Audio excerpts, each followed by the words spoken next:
I was lying face down in the dirty slush beside my garage when the paramedic called my son. The doctors had already warned them it looked like a heart attack, the kind that can turn a strong old man into a photograph on a mantle before anybody has time to say goodbye. They asked me who to call. I pushed my son's name through teeth that would not stop chattering, and the paramedic put him on speaker so I could hear my boy's voice. What I heard instead was this: "Dad, I'm at Madison's cheer banquet. Can this wait 9 weeks later?" When he finally found the rehab room where he thought I was hiding, the bed was empty. The closet was empty. There was a white envelope taped to the mirror with his name written on it in my left-handed scrawl. I am told. He read the first page standing up. I am told he read the second page sitting down. I am told his wife went so pale the receptionist asked if she needed a doctor. Good. Some lessons need to reach the skin before they reach the soul. Before I tell you how I closed every door, they thought I was too weak to touch. Do me one small favor. Tell me in the comments where you are listening from, and what time it is there right now. And if you have ever been the one everybody called only when they needed saving, subscribe to Silent Family Revenge. It costs you nothing, but it helps stories like mine find the people who need to hear them. My name is Walter Hensley, but most people call me Walt. I am 73 years old. For 48 of those years, I owned Hensley Plumbing and Heating out of Cedar Rapids, Iowa. I started with one used van, a toolbox I bought at a pawn shop, and a wife who believed in me harder than I believed in myself. By the time I slowed down, the company was worth a little over $15 million, not counting 2 warehouses, 6 rental properties, a fleet of trucks, and a service protract list that would make most contractors cry with envy. I built all of that crawling under houses in January. I built it sweating in attics in August. I built it answering emergency calls on Christmas Eve because somebody's furnace had quit and their baby was sleeping in a room cold enough to see breath in. I knew how to read the sound of a bad water heater through a basement door. I knew when a boiler was lying to me. I knew when a pipe was about to burst. I did not know when my own son had turned into a man who could hear his father dying and ask if it could wait. It was a Thursday in late January. I remember because Thursdays were the days I paid invoices. I had spent the morning in my office at home, going through statements and pretending not to notice that numbers I had trusted for years were starting to look crooked. Around noon, the wind came up hard out of the northwest. The temperature had dropped to 11 degrees, and the alley behind my garage was a sheet of gray ice. I went outside because the side door on the garage had been sticking. It had bothered me for 2 weeks, and I am the kind of old fool who will ignore a pain in his chest, but cannot sleep, knowing a door is rubbing the frame.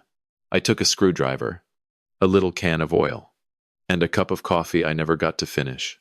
I remember bending to pick up a screw I had dropped. Then somebody drove a hot nail through the center of my chest. That is the only way I can describe it. Not pressure, not discomfort. A hot nail.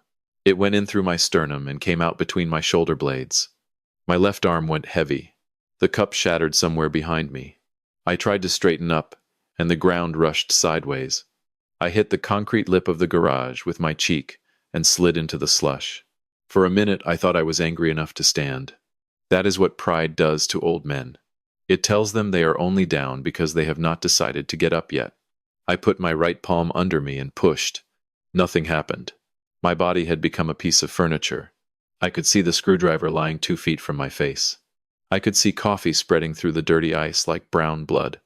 I could hear the furnace in the garage kick on like nothing in the world had changed. My wife Ruth would have found me in under a minute. Ruth noticed everything. She noticed when my hands shook. She noticed when my voice got tired. She noticed when our son Brandon stopped looking me in the eyes. She had been gone 3 years by then. Ovarian cancer. 8 months from the first stomach pain to the last breath. I still reached for her in the night sometimes. That day, lying on the ice, I reached for her with my mind and found only wind. The phone was in my jacket pocket. Getting it out felt like pulling a brick through wet cement. I managed it with my right hand. My fingers were stiff. The screen had a spider crack from the fall. I stabbed at my favorites list and hit Brandon's name on the 4th try. It rang 6 times. When he answered, I heard clapping and music and a woman laughing into a microphone. "Dad, what are you doing?" he said. Not hello. Not are you okay? What are you doing? I tried to say his name. What came out sounded like a cough. Dad, I cannot hear you. I'm at Madison's banquet. I dragged air into my lungs and said, Help. There was a pause. Then he sighed. That sigh has its own room in my memory. It sits there with the cup breaking and the ice against my face. Are you serious right now? He said. We talked about this. Dr. Kessler said those chest flutters are stress. Take the blood pressure pill and lie down. I had never had Dr. Kessler tell me that. Dr. Kessler was my accountant, not my physician. Brandon had started mixing stories like that once I began asking questions about company draws and personal expenses. His wife Paige was in the background. I heard her say, Is he doing another emergency thing? Another emergency thing. That is what they called it when I needed them. I said, Chest. Cold. Garage. Brandon lowered his voice. But not enough. Dad. Madison is getting her varsity letter tonight. She has worked all year for this. I am not dragging the whole family out because you forgot to eat lunch and scared yourself. I had put that child on my health insurance when Brandon lost his job in 2014. I had paid for braces, summer camp, and the little cheer uniforms Paige posted online with hashtags about sacrifice. I had driven through a blizzard to bring Brandon a generator when his power went out and his children were small. Yet my dying was now an interruption to a chicken dinner under paper streamers. Call, I said. He said, Call who you have neighbors. Stop making everything my problem. Then he hung up. I lay there with the phone against my cheek and watched the screen go dark. It is a strange thing. The moment you understand, your child does not love you the way you thought he did. It is not loud. It is not dramatic. It is a small click. A little clean sound inside the chest. Something unlatches. I called 911 myself. It took 3 tries. The dispatcher was a man named Luis, and I hope God gives that man a soft chair and good coffee every day of his life. He kept me talking. He asked what I could see. I told him the bottom of my Buick, the cracked garage step, and one lost mitten that had been there since Ruth was alive. He told me to keep my eyes on the mitten. He said the ambulance was coming. I believed him because I needed to believe somebody. The paramedics got there in 7 minutes. They cut my jacket open. One of them said my blood pressure number out loud, and the other one swore under his breath. In the ambulance, a young woman named Kelly asked who my next of kin was.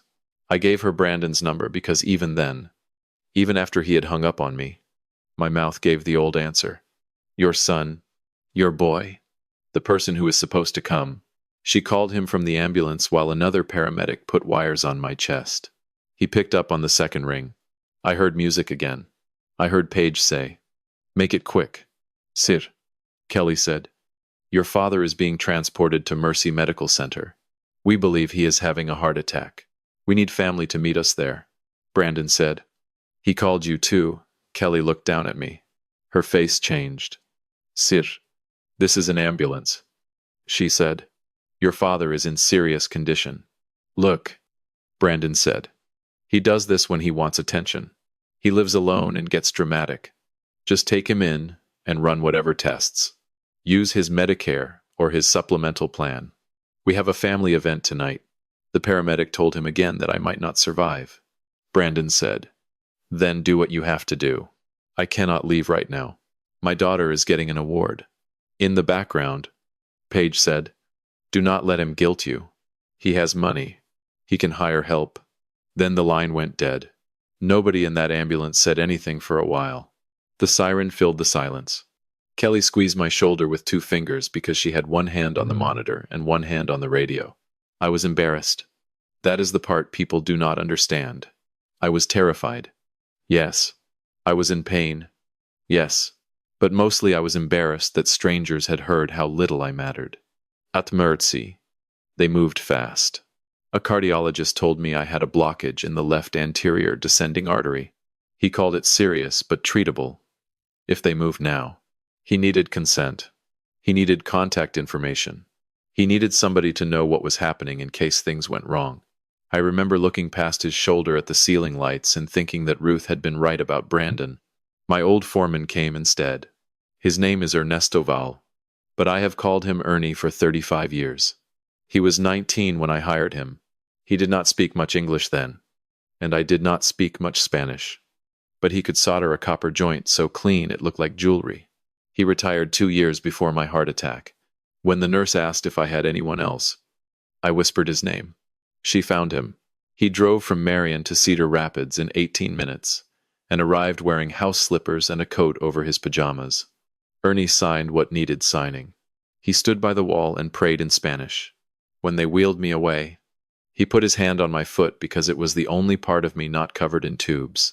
You don't go yet, Jefe, he said. Not before you make it right. The surgery worked. They put in 2 stents. The doctor told me later that another hour on that ice might have killed me. I spent 3 days in the cardiac unit. Brandon did not come. Paige sent one text to my phone. It said, "Hope you are resting. We are swamped this week. Let us know what you need." No heart. No dad. No apology. Just a sentence written by somebody trying to keep the record clean. On the second night, when the pain medicine had worn off enough for me to think, I asked Ernie to call my lawyer. Her name is Margaret Sloan. She is 51, sharp as a box cutter, and wears red glasses that make bankers sit up straighter. Her father handled my first incorporation papers in 1981.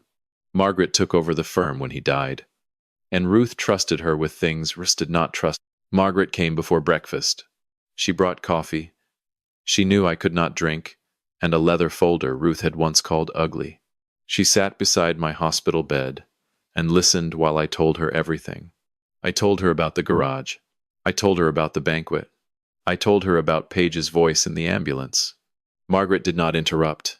When I finished, she opened the folder and took out an envelope with Ruth's handwriting on it. "Walt," she said. "Your wife left instructions for a day she hoped would never come." I stared at the envelope. My name was written across it in blue ink. Ruth always pressed too hard when she wrote. You could feel the letters with your thumb, Margaret said. She called it the storm cellar plan. She made me promise I would not show it to you unless you asked to separate yourself from Brandon, or unless Brandon failed you in a medical emergency. I almost laughed. Ruth had seen the exact shape of the future and built a roof over it. I asked everyone to leave the room. Then I opened my wife's letter. I will not give you all of it. Some words belong to the dead and the person they loved. But I will tell you what mattered. Ruth wrote that she had watched Brandon learn to smile with his mouth and count with his eyes. She wrote that Paige treated my kindness like a utility bill that somebody else was supposed to pay. She wrote that I confused providing with parenting, and that if she died first, Brandon would drain me until there was nothing left but a chair by a window. She had not only worried, she had prepared. Over 3 years, with Margaret's help, she had separated personal assets from company assets. She had moved 2 rental properties into a trust for our daughter Lauren.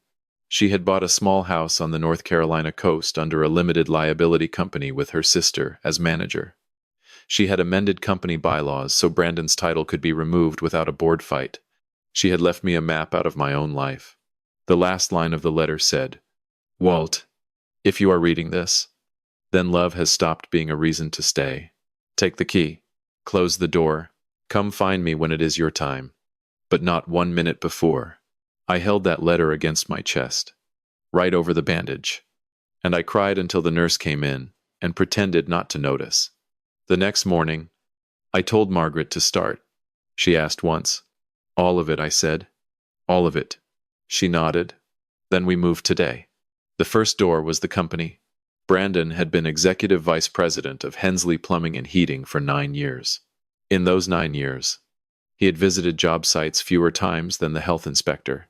He drew a salary of $225, 000 a year, used the company card for meals, golf outings, and family vacations, and called it client development. Ruth had asked Margaret to document it. Margaret had. By noon that day, Brandon was terminated for cause. His email was shut off. His signing authority was revoked. His access to the line of credit was frozen. The second door was the house. Brandon and Paige lived in a 5-bedroom place in West Des Moines with white brick, black shutters, and a kitchen bigger than the first apartment Ruth and I ever rented. I had helped them buy it in 2012, when Brandon's credit looked like a spilled toolbox. For the last 5 years, I had been paying $5.800 a month toward the mortgage because Brandon told me the kids deserved stability. Margaret stopped the payments and sent notice by certified mail. They had 30 days to refinance without me, or the lender would proceed according to the note. The third door had leather seats.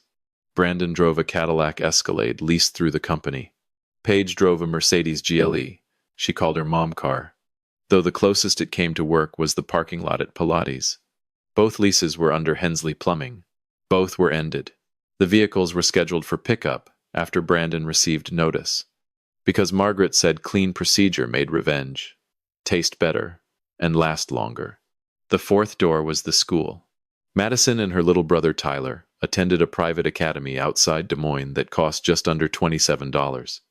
0, 0, 0 a year per child, not counting uniforms, trips, and donations. Paige bragged about as if she had written the checks. I called the business office myself. I told a woman named Sister Carolyn that I would not be paying the next year's tuition. Then I sent a separate donation of $60. 0, 0, 0 to the school's emergency assistance fund with one condition: no child was to be punished for the sins of the adults who wrote their last name. I want to make that plain. My grandchildren were children. Madison did not choose that banquet. Tyler did not choose his parents. I would not let Brandon and Paige use them as shields. But I would not starve their future to prove a point. There is a line between justice and cruelty. I was angry, not lost. The fifth door was the one Paige felt first. They belonged to Briar Ridge Country Club. Paige had built a whole personality around that place. Brunch photographs, charity auctions, white dresses on the lawn, posts about gratitude from a woman whose gratitude never reached the man paying the bill. The dues were $18, $500 a year, and the account had been tied to my company for so long, the club manager thought it belonged there. Margaret canceled it. Then she made a donation to the club's junior golf program in Ruth's name, and added a note making clear that no further family memberships were to be billed to me or my business. By Friday, the ice under Brandon's feet had started to crack. He did not call because of my heart. He called because his company card declined at a steakhouse. I did not answer. He texted, "Dad, there is a problem with accounting." I did not answer. Paige texted, "This is very embarrassing." I looked at those words on my hospital phone and thought, yes, embarrassment seems to be the family illness. They came to Mercy on Saturday morning. A nurse named Janice warned me they were in the lobby. I asked her to tell them I had been moved for testing and could not receive visitors. She did it with the calm face of a woman who had raised 3 teenagers and feared no man. Ernie rolled me into a small chapel off the cardiac ward. I sat there under a stained glass window while my son searched the hospital for the father he had not searched for when it mattered. The real show happened in the parking garage. The repossession company had followed procedure. They waited until Brandon and Paige parked, walked inside, and left the vehicles unattended. When Brandon came back, angry and empty-handed, he found 2 tow trucks. The Escalade was already hooked. Paige's Mercedes was being lifted by the front tires. Janice told me later that security heard her screaming 2 floors up. I did not watch. Margaret had offered to send photographs. I told her no. There are victories that turn sour if you keep them in your mouth too long. I stayed in the hospital for 10 days. Then transferred to a cardiac rehabilitation center outside Iowa City. Brandon found that out eventually. He did not visit at first. He sent messages that sounded like invoices. "We need to talk about the house. The kids are confused. Paige is under a lot of stress. You are making permanent choices while medicated." There it was. The news story. I was not hurt. I was not betrayed. I was old and confused. My daughter Lauren came instead. Lauren lives in Burlington, Vermont, where she restores old houses and apparently knows how to fix everything, except a broken family. She and Brandon had not spoken in 6 years after he borrowed money from her and called her selfish when she asked for it back. I had told myself it was a misunderstanding. Ruth had told me it was a pattern. When Lauren walked into my rehab room, she stopped at the door and covered her mouth. I had a bruise down one side of my face from the fall. My chest looked like a map of bad weather. She crossed the room, put her forehead against mine, and said, "Daddy, I told you he would do this." I said, "I know." She said, "No, you heard me. You did not know." That was fair. I had heard lots of truth, and called it bitterness because the truth was coming from the wrong child. Lauren stayed 2 weeks. She drove me to therapy. She bullied me into eating oatmeal. She made the nurses laugh. She read Ruth's letter and cried so quietly I had to look away. Then she helped Margaret sell the house in Cedar Rapids before Brandon could decide he had a sentimental claim to it. The letter I left for Brandon was written during my 6th week of rehab. My right hand still shook, so I wrote it slowly with a black pen and a ruler under each line like a schoolboy. I gave it to the director of the facility and told her to hand it to my son if he came looking for me after I was gone. I knew he would. Men like Brandon do not look for fathers. They look for power outlets. He arrived 11 days after I left. He had driven from Des Moines in a borrowed Subaru because the Escalade was gone. The Mercedes was gone. And Paige refused to ride with him anywhere unless he fixed what he had broken. The director gave him the envelope. Later, one of the nurses told Lauren. He opened it in the hallway. He read it once. Then he folded it wrong, opened it again, and read it slower. This is what it said. "Brandon, you told a paramedic, your father did this for attention. You told her to use my insurance and handle it because Madison had an award dinner. You heard my voice from the ground and decided the applause in that room mattered more than the breath in my chest. You were wrong about one thing. I was not trying to take you away from your family. I was trying to find out whether I still had one. I heard you in the ambulance. I heard Paige say I could hire help because I had money. So I did. I hired help. I hired Margaret to remove you from my company. I hired accountants to separate every dollar you confused with your inheritance. I hired movers to take me someplace you do not get to enter. The house you live in was never yours to build a kingdom on. The job you neglected was never yours to keep. The cars, the club, the vacations, the school donations, the rescue checks, the quiet payments, the forgiveness you spent like cash, all of it came from me. I have stopped paying rent on the illusion that you are a good son. Your children will not suffer for what you did. I have made sure of that in ways you will not be allowed to use. But they will someday learn the truth from someone who loves them enough not to lie. Do not call me Dad when the money is gone. You did not call me Dad when the ice was under my face. You called me a problem. From this day forward, solve your own. Walter Hensley. That was the letter. The fallout took almost a year. Because lives built on other people's money do not collapse all at once. They sag first. The country club suspended them in March. The mortgage went into default in April. Paige listed furniture online in May and pretended she was redecorating. Brandon tried to get hired by 2 mechanical companies in Des Moines and 1 in Omaha. The industry is smaller than proud men think. People had seen his work, or rather his absence from it. By August, he was selling water softeners on commission out of a strip mall. By October, Paige had moved into her sister's guest room in Kansas City and taken the kids. By Christmas, she had filed for divorce and blamed me in a Facebook post about elder manipulation. I did not read it. Lauren read 2 sentences, laughed once, and closed the laptop. I sold Hensley Plumbing and Heating to Ernie's oldest son, Mateo, with financing generous enough that Ruth would have approved and Brandon would have hated. Mateo had worked summers in my shop since he was 14. He knew the business from crawl space to balance sheet. He kept every technician who wanted to stay. He changed the logo only slightly. When he sent me the first photograph of the trucks lined up under new ownership, I cried harder than I did when I signed the sale papers. I gave Lauren the Vermont property. Ruth had put aside for her and enough money that she could stop taking dangerous restoration jobs in winter. She tried to argue. I told her that her mother had been better at loving her than I had been, and that accepting the gift would help me make one thing right before I ran out of chances. She accepted. Then she called me every Sunday whether she had news or not. As for me, I took Ruth's key and went to the house she had hidden in plain sight. It is in Beaufort, North Carolina. Not the big fancy Beaufort people mispronounce in South Carolina, but the small coastal town where the water smells like salt and old rope. Ruth had bought a little blue house, 2 blocks from Taylor's Creek. 2 bedrooms, a porch with a crooked railing, a kitchen window that faces the morning light. Nothing grand, everything necessary. I moved there in April with 3 suitcases. Ruth's letters, and a heart that ticked now with 2 stents and less foolishness. The first week, I did not know what to do with the silence.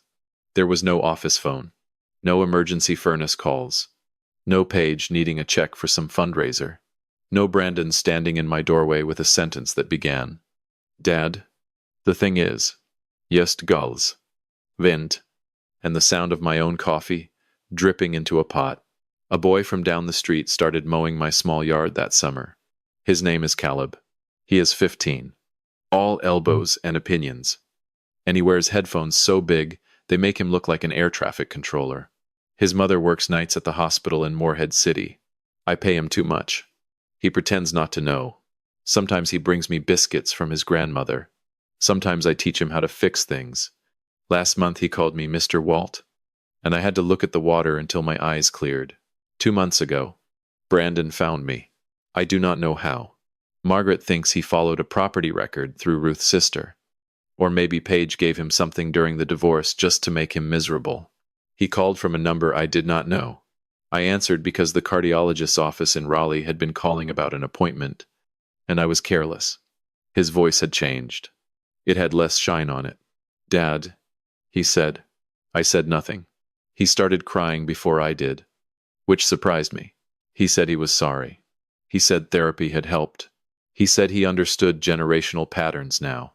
He said Paige had poisoned things. He said he wanted to bring Madison and Tyler to see me. He said we could sit down like men. He said family was family. That last one almost made me laugh. I looked out at Taylor's Creek. A boat was moving slow past the docks. The wild horses were somewhere across the water on the Rachel Carson Reserve. Unseen, but real. Like all the things you learn to trust, without touching. When Brandon stopped talking, he waited for me to rescue him from the silence. That had always been my job. Fill the silence. Write the check. Soften the truth. Make the hard thing easier for him to swallow. I said, "I hope you become a better father than you were a son." Then I hung up. He called back 7 times. I turned the phone off. The next morning, I walked it to the little post office, put it in a padded envelope, and mailed it to Margaret with a note that said, "New number. Give it only to Lauren." Then I walked home slowly, because my heart does not like sudden hills anymore. And I made scrambled eggs in Ruth's blue pan. I know some people listening will think I am hard. Maybe I am. A heart attack changes a man, not just the muscle, the math. Before that day, I thought love meant staying available. I thought being a father meant keeping the porch light on even for the person who kept throwing stones through the window. I was wrong. Love is not the same thing as access. Blood is not a lifetime appointment. Forgiveness is not a spare key. I still love my son. That is the part nobody wants to hear. It would be cleaner if I hated him. It would make me look stronger if I could say I erased him from my heart like a bad debt. I did not. I love the boy who slept with a baseball glove under his pillow. I love the teenager who cried when Ruth's dog died. I love the young man who once helped Ernie carry a water heater down basement stairs without being asked. But I do not trust the man he became. Love can remain after trust is buried. It can sit far away and keep its hands to itself. I send Madison and Tyler birthday cards through Lauren. I do not sign them, Grandpa Walt. I sign them, "Someone who loves you." Lauren says. Madison keeps hers in a shoebox. Tyler once asked who they were from. Lauren told him, "From a person who wants you to grow up kinder than the people around you." That is enough for now. When they are grown, if they come looking for the truth, without being carried by Brandon's need, my door will open. Until then, I will not let my grandchildren be used as a bridge back to the same burning house. The cardiologist told me during my last checkup that my numbers looked good for a man my age. My blood pressure was down. My weight was down. I walked every morning now. Slow but steady. Along the waterfront past boats, named after women in storms. He asked what had changed. I told him I had stopped paying for people to break my heart. He wrote something in my chart and did not ask follow-up questions. Most mornings, I sit on the porch before the sun burns the mist off the creek. Caleb rides by on his bike and lifts 2 fingers from the handlebar. Mrs. Delgado from next-door waters plants. She swears are not dying. A brown pelican lands on a piling like an old judge settling into court. I drink coffee, and for the first time in years, no one is calling me with a crisis they manufactured and expect me to fund. There is peace in being needed less. There is shame in admitting how much I once mistook need for love. Brandon needed me constantly, and I called that closeness. Paige needed my money, and I called that being included. The grandchildren needed school fees and braces, and I called that legacy. Maybe some of it was, but a lot of it was just fear wearing a good coat. I was afraid that if I stopped providing, I would stop belonging. Then the ice taught me I had already stopped belonging. I had simply kept paying dues to a club that had canceled my membership in secret. If you have a Brandon in your life, I am not going to tell you to cut them off. I do not know your house. I do not know your child. I do not know the history between your walls. But I will tell you what I wish somebody had told me when Ruth was still here and brave enough to say what I would not hear. Watch who comes when there is nothing to gain. Not who posts about you on Father's Day.